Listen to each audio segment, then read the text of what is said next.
पूजा की सारी तैयारियां हो चुकी हैं और अब मैं पिला दूंगी कान्हा जी को दूध। मतलब मॉर्निंग का सबसे पहला रूटीन कान्हा जी का दूध का है।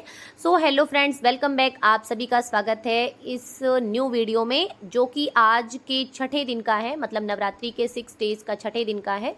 तो ये सबसे पहले मॉर्निंग में यहीं से पूजा स्टार्ट होती है। मतलब मेरा रूटीन स्टार्ट होता है सबसे पहले कान्हा जी को दूध पिलाना, फिर उसके बाद पूजा की सारी प्रिपरेशन कर लेना। तो ऑलमोस्ट प्रिपरेशन मैंने करने के बाद सारे विग्रह का जो भी स्नान होता है वो मैंने कर लिया। और अब मैं सबको फूल, दीप, धूप, दीप जो भी अर्पित करना रहता है वो सारी चीज़ें मैं अर्पित कर दूंगी। मतलब सबसे पहले मैं सारी विग्रह को स्नान आदि करा के उन्हें चंदन और वस्त्र सब अर्पित कर देती हूँ। वस्त्र में मैं बेसिकली कलावा और कच्चा सूत अर्पित करती हूँ। ये मेरे पर डे का रूटीन है। ये इतना मैं पर डे करती हूँ। माता की चौकी मतलब तो ये तो 6 दिन केवल चल रहे हैं, मतलब जैसे नवरात्रि केवल चलेंगी, बट वैसे भी मैं पर डे इस रूटीन को फॉलो करती हूँ। ये मेरा पर डे का रूटीन रहता है।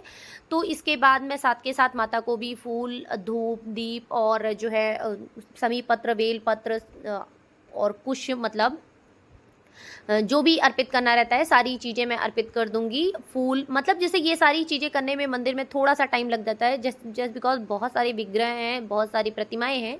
तो उन सब पर फूल वगैरह लगाना और थोड़े बहुत टीके, चंदन, ये सारी चीज़ें अर्पित करना पर भगवान को। तो ये सारी चीज़ें थोड़ा सा ज़रूरी हो जाता है। देखिए, आप जितने भगवान जी को स्थापित किए ना उतने ही स्थापित करिए जितने आप पूजा कर पाइए। तो ये इस बात का विशेष ध्यान रखा जाता है। अगर आप नहीं कर पा रहे हैं तो आप उन्हें लाल कपड़े में इस तरह से रैप करके आप संभाल कर रख दीजिए। जब उनकी ज़रूरत पड़े तो आप निकालिए, बट आप सामने रखे हैं, पर डे उन्हें देख रहे हैं और फिर उनकी पूजा ना करें, ये अच्छा नहीं है। बट हाँ, प्लीज़ किसी पेड़ वगैरह के नीचे मत रखिएगा, क्योंकि ये बहुत बड़ा अपमान होता है भगवान जी का, बहुत बड़ा पाप होता है मेरे हिसाब से। देखिए, आप लोगों का मुझे नहीं पता, बट मैं अपनी अपनी थिंकिंग बता रही हूँ, मैं अपनी सोच बता रही हूँ। तो ये मुझे थोड़ा सा अजीब लगता है। उसके बाद मैंने माता को सिंदूर अर्पित कर दिया, कुमकुम अर्पित कर दिया। सिंदूर और कुमकुम पर डे मैं अर्पित करती हूँ और सबसे लास्ट में अर्पित करती हूँ, जस्ट बिकॉज कहते हैं श्रृंगार लास्ट में, मतलब श्रृंगार पूरा कंप्लीट होता है उसके बाद माताएं या बहनें जो भी स्त्रियां हैं वो सिंदूर लास्ट में लगाती हैं।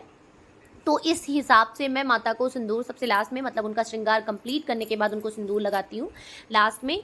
सो फाइनली मंदिर का कंप्लीट व्यू आप देख सकते हैं, बहुत ही अच्छे से और बहुत ही सुंदर मतलब मेरा लग रहा है, मुझे लग रहा है। देखिए, आप सबको कैसा लग रहा है, आप सब तो कमेंट करके बताएंगे तो मैं जानूंगी, बट मुझे बहुत अच्छा लग रहा है। सो यहाँ पे हमारे गणपति जी, शिव परिवार जी, माता रानी, माता के चरण और अखंड ज्योत, ये सारी चीज़ें एक साथ मैंने रखी हुई हैं और मतलब एक साथ मैंने दरबार लगाया हुआ है माता का। और यहाँ पे माता की बड़ी सी प्रतिमा और फिर एक युगल सरकार की प्रतिमा। तो बेसिकली मेरे पास लड्डू गोपाल जी हैं, मतलब मैं लड्डू गोपाल जी की सेवा करती हूँ। ये घर लड्डू गोपाल जी का है, तो उस हिसाब से युगल सरकार, बहुत से लोग युगल सरकार भी रखते हैं, बट मुझे पता है उनकी सेवा थोड़ी सी डिफ़िकल्ट हो जाएगी और मुझे गलती से अगर मैं नहीं कर पाई तो मुझे लगता है कि गलत है, तो नहीं, मैं ये नहीं करना चाहती। बट हाँ, कभी कोशिश करूँगी कि जब मैं थोड़ा सा प्रिपेयर्ड हो जाऊँ, मेंटली प्रिपेयर्ड हो जाऊँ, तो मैं जो है युगल सरकार स्थापित करूँ। देखूँगी, अभी कुछ कन्फर्म नहीं है, बस ऐसी रैंडम मैं मुँह से बोल दे रही हूँ। और आज एक बहुत अच्छी चीज़ हुई, ये जो मेरे पास, मेरे हाथ में बेलपत्र है ना, ये 5 पत्तियों वाला बेलपत्र है। 2 पत्तियां आपस में चिपकी हुई थी और बाकी की 3 पत्तियां अलग अलग थी। तो इस पे भी मैंने ओम लिखकर जो है शिव परिवार को, मतलब शंकर जी को अर्पित किया मैंने। और थोड़ी सी बेलपत्र, फूल वगैरह मैं थोड़ा सा अलग निकाल कर रखती हूँ बाहर के शिवलिंग के लिए, उसको मैंने कभी सूट नहीं किया इस मतलब नवरात्रि के दौरान। उसके अलावा मेरे अलग वीडियोज़ में है उसकी पूजा अर्चना, मैंने किस प्रकार से सावन में उसका जो है अभिषेक में करती थी, वो मैं आप सबके साथ शूट मतलब शेयर की हूँ। और ये देखिए मेरी अखंड ज्योत कितनी अच्छे से, मतलब इतनी मंद उसकी वो है ना, मतलब इतनी अच्छी लौ चल रही है कि देखने के बाद मन प्रसन्न हो जाता है। फिर उसके बाद मैंने कर लिया अपना पाठ कंप्लीट, जो भी पाठ इस समय नवरात्रि में चल रहे हैं।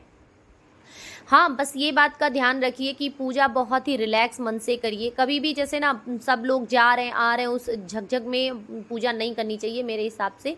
बहुत ही रिलैक्स हो जाइए। आप नहीं कुछ कर पा रहे हैं तो आप माता का माथा टेक लीजिए। फिर उसके बाद थोड़ी देर बाद जब सब लोग चले जाएँ या सब लोग अपने अपने काम में व्यस्त हो जाए, तो आप रिलैक्स होकर फिर पूजा पे बैठिए। तो इससे क्या होता है ना, इससे मन भी शांत रहता है और पूजा में मन भी लगता है।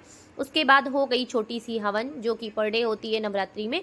आप ना ज़्यादा कर पाएँ तो 5 ही साकल डालें, बस डालें ज़रूर। ये बहुत ही शुभ होता है और कंप्लीट भोग माना जाता है माता का या किसी भी भगवान जी का एक कंप्लीट भोग माना जाता है हवन। जिसे अगियारी भी बहुत जगह बोलते हैं। अगियारी तो छोटा होता है, जैसे घी गुड़ का ही अगियारी होता है, मतलब बहुत थोड़ी सी डाला जाता है। और हवन एक कंप्लीट सामान होता है, उसमें बहुत सारे सामान होते हैं, तो वो एक प्रकार का हवन होता है। तो इस तरह से आप कर सकते हैं। उसके बाद मैंने कर ली पूजा की कंप्लीट तैयारी। ये देखिए मेरी थाली सज गई माता की, मतलब आरती के लिए मैंने माता की थाली सजा ली। और अब मैं कर लूँगी आरती। आरती कंप्लीट मैंने आरती शूट नहीं की है, जस्ट बिकॉज बहुत लंबी हो जाती है। सो फ्रेंड्स, कैसा लगा मेरा वीडियो प्लीज़ कमेंट करके जरूर बताइएगा। Thank you for watching. जय श्री कृष्णा, राधे।